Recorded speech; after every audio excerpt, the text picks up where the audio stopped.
ہمارے ہاں اس سال آپ حضرات کی خواہش پر آن لائن دورہ حدیث شریف کا ہندوستان والے احباب کے لیے آغاز کیا گیا ہے۔ تو ہماری خواہش ہے کہ آپ پڑھیں بھی اور بیان کرنا بھی سیکھیں کہ بیان کیسے کرنا ہے۔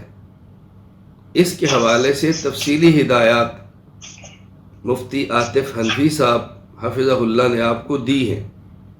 وہ آئندہ بھی نگرانی کریں گے، آپ کو سمجھائیں گے۔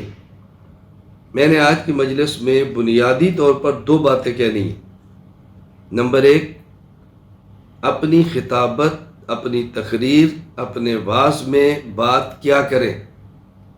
نمبر 2، اپنے وعظ، اپنی تقریر، اپنی خطابت میں بات کیسے کریں۔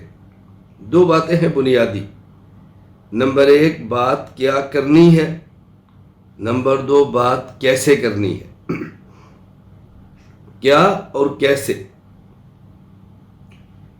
بات کیا کرنی ہے، اس میں بنیادی طور پر 5 چیزیں ذہن نشین فرمائیں۔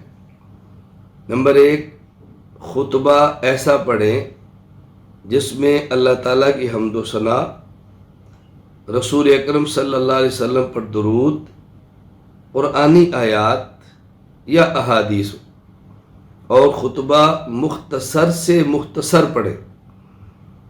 عربی خطبہ اپنے اردو بیان سے پہلے بہت طویل نہ دیں۔